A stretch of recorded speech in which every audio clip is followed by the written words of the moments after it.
नमस्कार, मी प्रतीक्षा. आवाज इंडिया मराठीमध्ये आपल्या सर्वांचं स्वागत. तर एक नजर टाकूया आजच्या टॉप 20 महत्त्वाच्या घडामोडींवर. मुख्यमंत्री देवेंद्र फडणवीस यांनी महाराष्ट्रातील नगर परिषद आणि नगरपंचायत निवडणुकीत भाजपच्या कामगिरीबाबत त्यांनी सांगितले की 2014 नंतर प्रत्येक शहर आणि गावात भाजप विजयी ठरलाय. 2024च्या लोकसभेत जरी परफॉर्मन्स कमी झाला असला तरी ग्रामीण भागात चांगली मतं मिळाली आहेत. फडणवीस म्हणाले की रत्नागिरीत महायुतीत लढून यश मिळालंय. त्यांनी स्पष्ट केले की ही कार्यकर्त्यांची निवडणूक आहे आणि कार्यकर्त्यांच्या मेहनतीची कदर केली जाईल. जिंकलो किंवा हारलो तरी भाजप त्यांच्या पाठीशी उभं राहील असं फडणवीस यावेळी म्हणाले. विजयानंतर उपमुख्यमंत्री एकनाथ शिंदे यांनी विजयासाठी राज्यातील जनतेचे आभार मानलेत. एवढं मोठं यश शिवसेनेला मिळालंय त्याबद्दल मतदारांना मी पुन्हा एकदा धन्यवाद देतो असं त्यांनी म्हटलंय.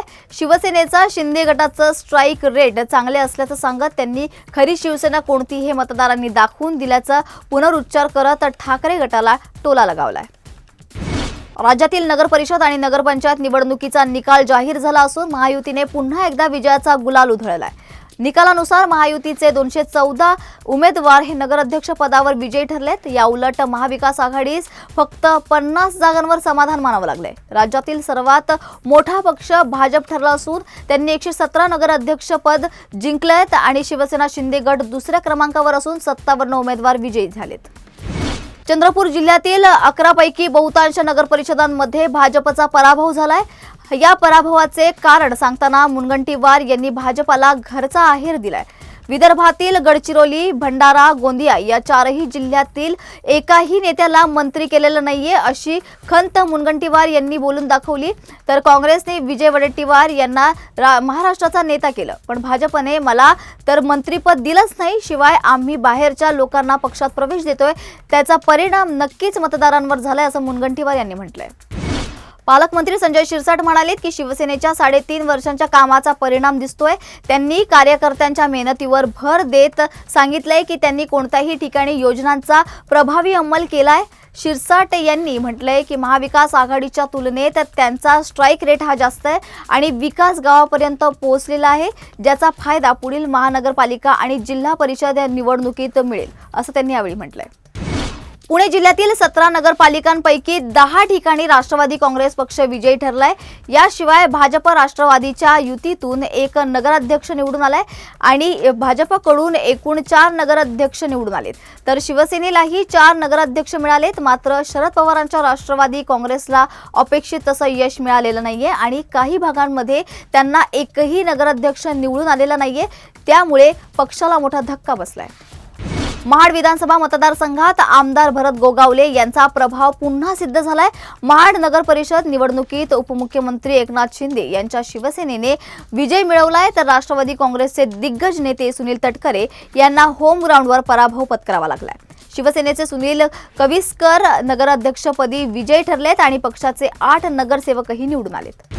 संगमनेर नगराध्यक्ष पदासाठी डॉक्टर मैथिली तांबे विजयी ठरल्यात. बाळासाहेब थोरात आणि सत्यजित तांबे यांच्या मामा भाच्या जोडीने हा विजय मिळवून आलाय. तर एकनाथ शिंदे यांच्या शिवसेनेचे आमदार अमोल खताळ आणि विखे पाटील कुटुंबासाठी हा पराभव धक्कादायक ठरलाय.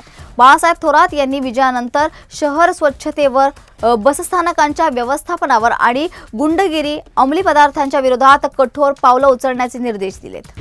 गृहराज्यमंत्री योगेश कदम यांच्या नेतृत्वाखालील महायुतीने खेड नगर परिषद निवडणुकीत 21 पैकी सर्व जागा जिंकून एकहाती सत्ता प्रस्थापित केली आहे. 2 डिसेंबर रोजी झालेल्या मतदानानंतर महाविकास आघाडीला एकही जागा मिळवता आली नाहीये. या ऐतिहासिक विजयामुळे माधवी बुटाला नगराध्यक्षपदावर विराजमान होणार आहे. सोलापूर जिल्ह्यातील मोहोळ नगर परिषदेच्या निवडणुकीत शिवसेना शिंदे गटाने अभूतपूर्व विजय मिळवलाय. 22 वर्षीय सिद्धी वस्त्रे या नगराध्यक्षपदी निवडून आल्या असून त्या महाराष्ट्रातील सर्वात कमी वयाच्या नगराध्यक्ष ठरल्यात. तसेच मोहोळच्या पहिल्या महिला नगराध्यक्ष होण्याचा मानही त्यांना मिळालाय. विजयानंतर बोलताना वस्त्रे यांनी मोहोळच्या जनतेचे मनपूर्वक आभार मानलेत. सिद्धी वस्त्रे यांनी सांगितलंय की मोहोळ शहराच्या सर्वांगीण विकासासाठी आणि नागरिकांच्या समस्या सोडवण्यासाठी रमेश बारसकर आणि उमेशदादा पाटील यांच्या नेतृत्वाखाली पूर्ण प्रयत्न केले जातील. पालघर जिल्ह्यातील नगर परिषद निवडणुकांमध्ये महायुतीत असूनही भाजप आणि शिंदे गटाच्या शिवसेनेने आपापसात स्पर्धा केली आहे। जवाहर नगर परिषदेवर भाजपच्या पूजा उदयावंत आणि वाडा नगर परिषदेवर भाजपच्या रीमा गांधी यांनी विजय मिळवलाय। तर मात्र पालघर नगर परिषदेवर शिवसेनेचे उत्तम घरात विजय झालेत आणि डहाणू नगर परिषदेवर शिवसेनेचे राजू विजय ठरले आहेत, तर भाजपचे जिल्हाध्यक्ष भारत राजपूत पराजित झालेत। महायुती असून पालघर जिल्ह्यात काही महत्त्वाच्या नगर परिषदेवर शिवसेनेने वर्चस्व राखले, तर भाजपने काही भागांमध्ये आपला दबदबा कायम ठेवलाय। सिंधुदुर्गच्या सावंतवाडी नगरपालिकेच्या निवडणुकीत भाजपच्या श्रद्धा राजेश सावंत भोसले मोठ्या फरकाने विजयी झाल्यात। त्यांनी तब्बल 1300 मतांनी बाजी मारली। निवडणुकीपूर्वी त्यांच्या अडखळत मराठी बोलण्यावर ट्रोलिंग होत होतं, पण विजयानंतर भाजप कार्यकर्त्यांनी जोरदार जल्लोष केला। आगामी महानगरपालिका निवडणुकांच्या पार्श्वभूमीवर भारतीय जनता पक्षाचे नेते आशिष शेलार यांनी उपमुख्यमंत्री एकनाथ शिंदे यांची मीरा रोड येथे भेट घेतली। या भेटीदरम्यान दोन्ही नेत्यांमध्ये सुमारे 1 तास चर्चा झाली। ही बैठक मुंबई महानगरपालिका आणि मीरा भाईंदर इथल्या स्थानिक स्वराज्य संस्थांच्या निवडणुकांसाठी महायुतीच्या रणनीतीवर केंद्रित होती, अशी माहिती मिळते। शिवसेना ठाकरे गटाचे नेते आदित्य ठाकरे यांनी भाजपवर टीका करत म्हटलंय की पक्षाला आता काउन्सिलिंगची गरज आहे। तसेच सत्ता असताना भाजपने पुण्यात विकास कामं न करता जाती आणि धार्मिक राजकारण केलं, असं देखील आदित्य ठाकरे यांनी यावेळी म्हटलंय। रायगडमधील शिवसेना आणि राष्ट्रवादीमध्ये सुरू असलेला संघर्ष थांबवण्यासाठी अजितदादांच्या मध्यस्थीत तटकरे प्रयत्नशील आहेत, असं राष्ट्रवादीचे प्रदेश अध्यक्ष सुनील तटकरे यांनी म्हटलंय। त्यांनी सांगितलंय की महायुतीत अजितदादा, देवेंद्र फडणवीस आणि एकनाथ शिंदेंसोबत आम्ही एकत्र आहोत आणि 6 जणांची सामंजस्य कमिटी राज्यातील महायुती बळकट करण्यासाठी काम करते।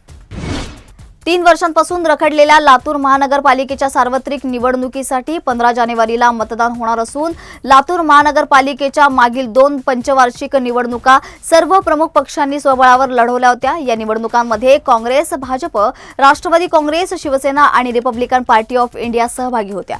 सध्याच्या निवडणुकीत पक्षांतर्गत फुटाफुटीमुळे राजकीय समीकरण बदललेत। काँग्रेस आणि भाजपला दोन्ही गटांच्या शिवसेना आणि राष्ट्रवादी काँग्रेससोबत वंचित बहुजन आघाडी, Republican party of India, Bahujan Samaj party आणि MIM यांच्याशी स्पर्धा करावी लागणार आहे। भारतीय रेल्वेने मेल आणि एक्सप्रेस ट्रेनच्या भाड्यात वाढ करण्याचा निर्णय घेतलाय। ही वाढ 26 डिसेंबर 2025 पासून लागू होणार आहे। नवीन भाडा संरचनेनुसार 215 किलोमीटर पर्यंतच्या प्रवासासाठी भाड्यात कोणताही बदल होणार नाहीये, परंतु 215 किलोमीटरपेक्षा जास्त अंतरावर प्रवास करणाऱ्यांना भाडे वाढवावं लागणार आहे। उदाहरणार्थ नॉन AC ट्रेनने 500 किलोमीटर प्रवास केल्यास प्रवाशांना 10 रुपये जास्त द्यावे लागणार आहेत। दिल्ली ते पाटणा दरम्यान राजधानी ट्रेनचे 3rd AC तिकीट आता 2195 रुपयांऐवजी 21 रुपयांनी महाग झालं। भारतीय अंतराळ संशोधन संस्था इस्रोने भारताच्या पहिल्या मानवी अंतराळ मोहिमेच्या दिशेने आणखी एक महत्त्वपूर्ण टप्पा यशस्वीरित्या पार केला असून गगनयान क्रू मॉड्यूलसाठी तयार करण्यात आलेल्या ड्रॉग पॅराशूट प्रणालीची पात्रता चाचणी यशस्वी झाली आहे। ही चाचणी चंदीगडमधील DRDOच्या टर्मिनल बॅलिस्टिक रिसर्च लॅबोरेटरी इथे रेल ट्रॅक रॉकेट स्लेट सुविधा इथे पार पडली। अभिनेत्री नोरा फतेही हिच्या कारचा मुंबईत भीषण अपघात झालाय। फ्रेंच म्युझिक प्रोड्युसर आणि DJ डेव्हिड गुएटा याच्या कार्यक्रमास जात असताना एक मद्यधुंद अवस्थेतील कार चालकाने नोराच्या कारला जोरदार धडक दिली होती। धडकेत गाडीचे मोठे नुकसान झाले, मात्र नोराला फारशी दुखापत झाली नाहीये। या प्रकरणी मद्यधुंद चालकावर गुन्हा दाखल करण्यात आलाय। सैराट फेम रिंकू राजगुरूचा नवीन चित्रपट आशा 19 डिसेंबर पासून थिएटरमध्ये प्रदर्शित झाला असून प्रेक्षकांमध्ये चित्रपटाची जोरदार चर्चा सुरू आहे। ग्रामीण भागातील आशा सेविकांच्या जीवनावर आधारित या चित्रपटात रिंकूने मुख्य भूमिका साकारली आहे।